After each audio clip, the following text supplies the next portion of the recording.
My baby Rocky has been brutally murdered, by Diane Bulh. My heart is bleeding. Rocky has been killed. Rocky is dead. Diane Bulh is a Castro's mercenary rat, owner of Chars Will's German Shepherd Rescue, located in New Ringgold, Schuylkill County, Pennsylvania.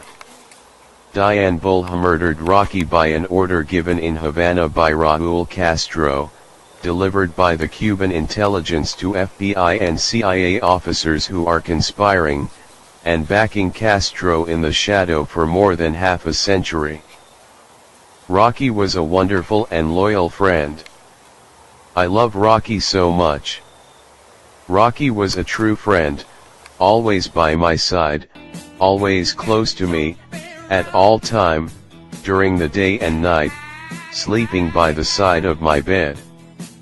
Rocky was a heavy and very strong boy, powerful, energetic, but at the same time, he was very nice, like a gentleman with his sisters Princess and Roxy, with his brother Tiger, with his mom Sasha, and with Puppy, his lovely niece. Rocky can be seen here, at the beginning of the video, walking by my side, followed by his sister Princess, as we are heading for our daily trip around Washington Borough, in central New Jersey, in the afternoon.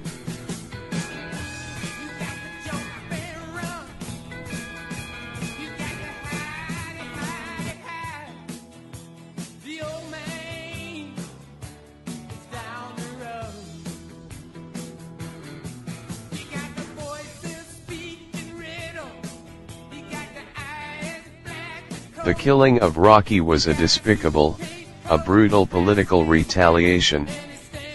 I didn't do anything wrong. They killed Rocky because I tell people about the wrong things and crimes they are committing against the Cuban people, against the American people, against the people from Venezuela, and against the world, because they are traitors who conspire against the democratic system of the West. These mercenary rats are threatening me. You shut your mouth or you will be gone too.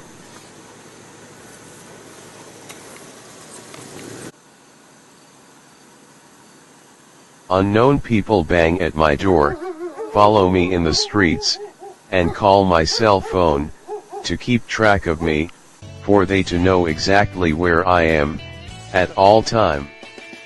Raul Castro is behind this ferocious persecution, and the killing of my dogs. Raul Castro killed Puppy and Tiger 3 years ago, and now he ordered the murder of the surviving dogs, because he needs the fake revolutionary slogan, of fighting against the Yankee imperialism, to continue enslaving, and oppressing the Cuban people. I got the feeling that all my dogs have been murdered, though, they vaguely say that only Rocky was killed, that other dogs have been given away to other people, ignoring that I am the only and legitimate owner. The intelligence gang robbed me, using bloody crooks like Diane Bulh, the deranged criminal who killed my baby Rocky, as soon the FBI gang that backs Raul Castro, and is persecuting, jailing, disappearing and killing Cubans since 1959, told Diane Bulh to execute my baby Rocky, and a brutal Diane Bulh complied with Raul Castro's criminal order, and she killed him. These mercenary agents behave like irrational, murderous beasts, hurting and killing my dogs as a barbaric way of torturing me, causing me pain, without caring about the precious lives of my beautiful, courageous, intelligent, and sensitive German shepherds, whose grandfather is a police officer in the narcotics unit, Newark Police Department, in New Jersey. They know that taking away the dogs from me, and killing them, is the easy way of hurting me, causing me anguish, suffering, and deep pain. Come on. The murder of Tiger was devastating too. I used to call Tiger, my boy. And I meant it. Tiger was like a son, like Rocky, like all my dogs, Puppy, Sasha, Roxy, and Princess. I love my dogs a lot. Sadly, my love was like a death sentence, because Fidel Castro had ordered to fake Cuban exiles hardliners, double agents, CIA Seguridad del Estado, operative from the 60s, to wire my house, after I published the books of around 20 Cuban writers, and I was scheduled to attend Havana Book Fair 2012.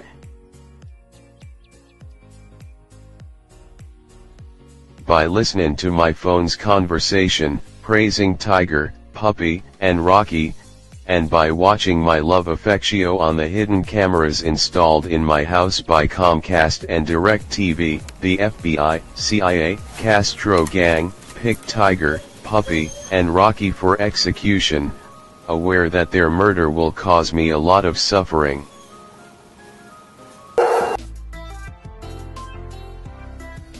In 2014, they ordered the murder of Puppy and Tiger, to Dr. Robert Blees, owner of Common Sense for Animals, New Jersey. These savages murdered Puppy and Tiger using a constrictor snake. Through Tiger's ears and nose, his blood gushed, due to the snake's strangulation. All the time, I remember in horror that horrific moment.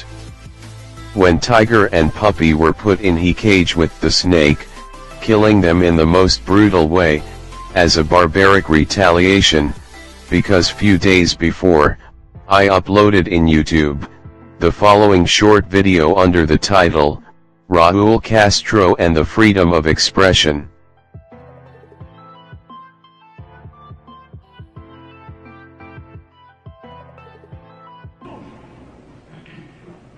Pero aquí hay bastante democracia y si no que lo digan los oficiales que están aquí, quiero decir en las Fuerzas Armadas. ¿Es así o no? Sí. Ustedes dicen eso porque lo está diciendo el ministro. No.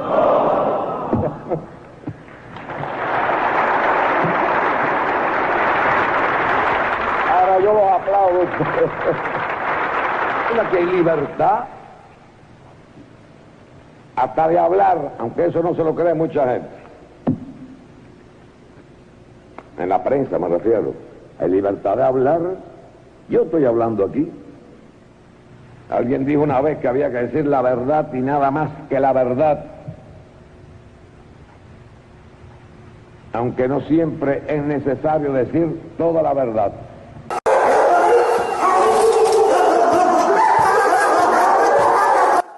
The kidnapping and murder of my dogs caused me a lot of pain. They knew it, so they planned it, and they carried it out. At this time, judging by the FBI and Raul Castro gang wild behavior, all my dogs are dead. Their brutality puts the situation on a different perspective. It is not a matter of a guy and his dogs. It is a matter of global terror, about conspiracies that affect the entire world. It is not just about the killing of my dogs, they are killing a lot of people too. It is about murdering and betrayal.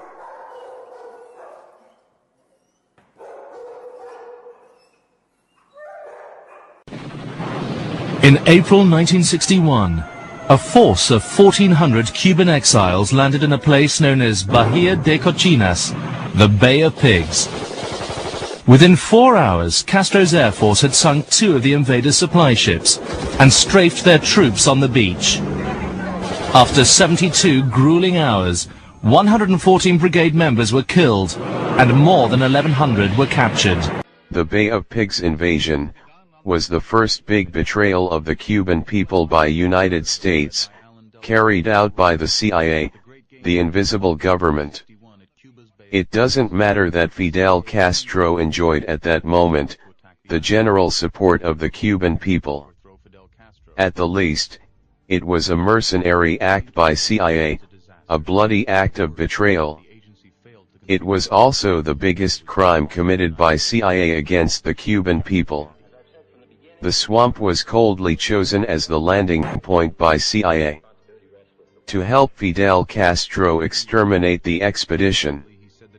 It was a killing field, a secret joint operation, coordinated between CIA and Fidel Castro.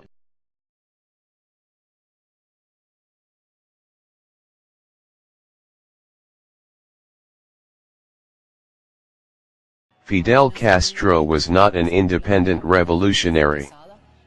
Fidel Castro had been recruited by CIA in 1948, by order of David Rockefeller, to participate in the CIA team that killed the Colombian popular leader, Jorge Eliezer Gaitán, during the Bogotazo.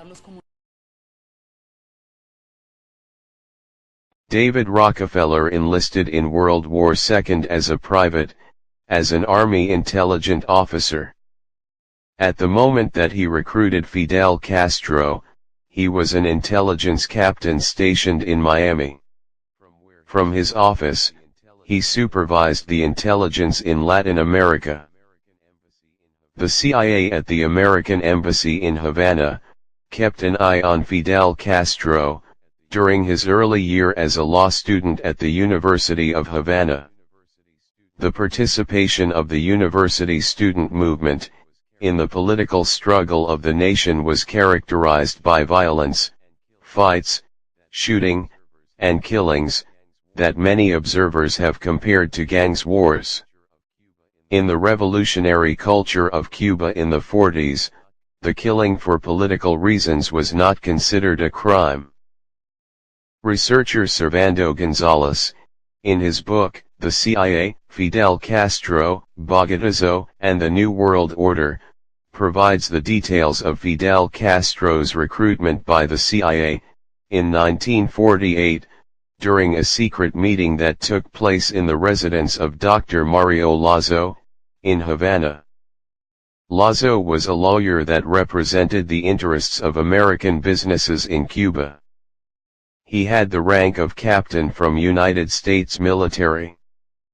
The details are based in the book published by Ramon Conti Hernandez, who participated in the recruitment of Castro by CIA, and he was the last Bay of Pigs soldier freed by Cuba, in 1986. Fidel Castro never explained why he kept in prison Ramon Conti until 1986, when most Bay of Pigs invaders were released shortly after the invasion. Ramon Conti collaborated with the CIA in activities where physical force was necessary. During the secret meeting to recruit Fidel Castro, Conti and another CIA operative were in a car parked on the street, in front of the house. Castro arrived at the meeting accompanied by his friend Rafael del Pinal, a CIA collaborator. Among those attending the meeting were CIA officials Richard Salvatierra and Isabel Sierro Perez, the former U.S. ambassador in Cuba Willard Bolak, William D. Pauley, as well as two other Americans that Conti only identifies as Colonel Roberts and a CIA officer only known as Mr. Davies. A week after the initial meeting, Castro and Del Pino met again with CIA officer Richard Salvatierra, who had been assigned the task of being the controller of the newly recruited new agent Fidel Castro, who had adopted the name Alejandro. At this second meeting, Salvatierra informed Castro about his first mission for CIA, to travel to Bogotá, Colombia, to participate in the assassination of Eliezer Gaitán, which triggered the riots known as the Bogotazo. An important part of this mission was to create false clues that would later be used to blame the Colombian communists for the events. U.S. Secretary of State George Marshall used the riots to fuel the fear of communism, and to convince the delegates attending the Ninth Conference, that the threat of communism was real and dangerous. Diane Bulh, the Chars Will Colonel mercenary rat, that brutally murdered my beloved Rocky, by orders of Raul Castro, transmitted through the FBI gang of Somerset, New Jersey, is a criminal and a damned liar. Listen to this crook saying that I surrendered Sasha, which is absolutely false. I was ripoff of my 4 German Shepherd in a plot, coordinated by the Cuban intelligence and New Jersey FBI, while I was in the emergency room in Easton Hospital. I have not surrendered my German Shepherds, and all the time I have been told that the shelter was taking care of my dogs while I was in the hospital. But Diane Bulh, backed by the FBI, in the shadows, refused to give me back my dogs, in spite that I am the owner and I have never made any arrangement with this woman. Listen now, this criminal saying that I surrendered Sasha.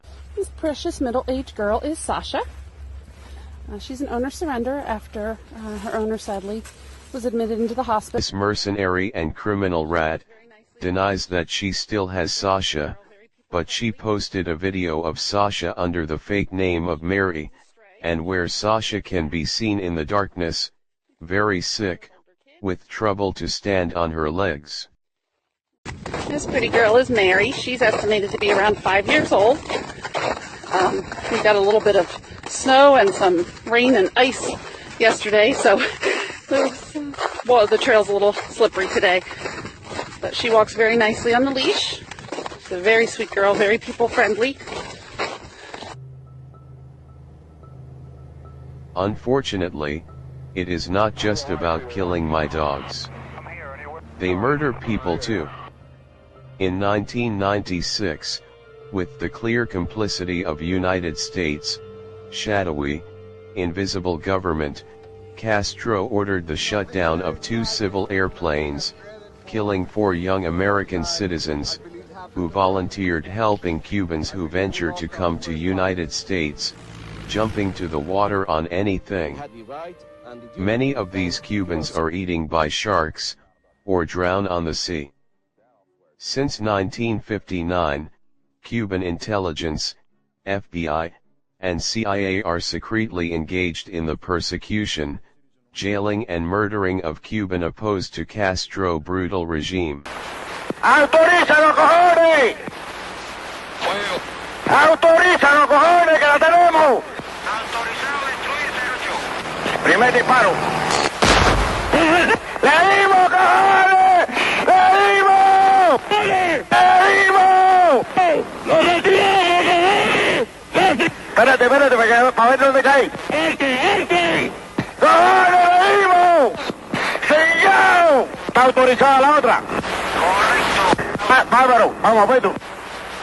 ¿La tiene? El 13, por aquí el 020, está autorizado a destruirla. Enterado, ya la vamos a destruir ya. La mantenemos, estamos trabajando, déjenlo trabajar. ¡La otra destruida! ¡Patria muerte, cojones!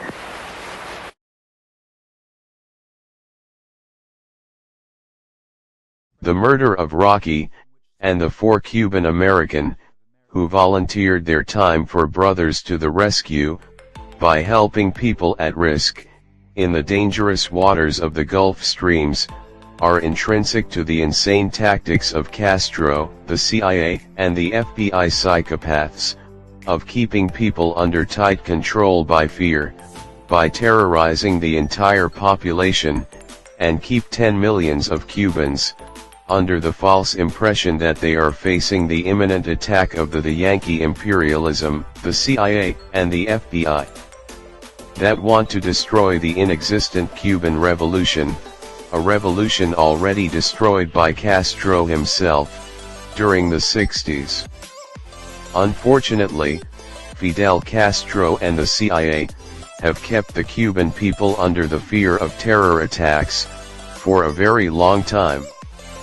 In 1976, a member of the inner circle of Fidel Castro, phoned Beatriz Marquez, the hottest female singer in Cuba at that moment, who was touring Venezuela, and warned her not to take that day the plane, that hours later exploded in Barbados, killing all passengers. Researcher Servando Gonzalez explains it. Moreover, it seems that the terrorist act that destroyed a Cuban airliner in 1973, killing all passengers, including the Cuban Olympic fencing team, was also a CIA Castro joint operation of self-provocation. The main clue for this suspicion is that Beatriz Marquez, a Cuban singer in vogue at the time, was visiting Venezuela on a tour and was scheduled to fly back to Havana that night.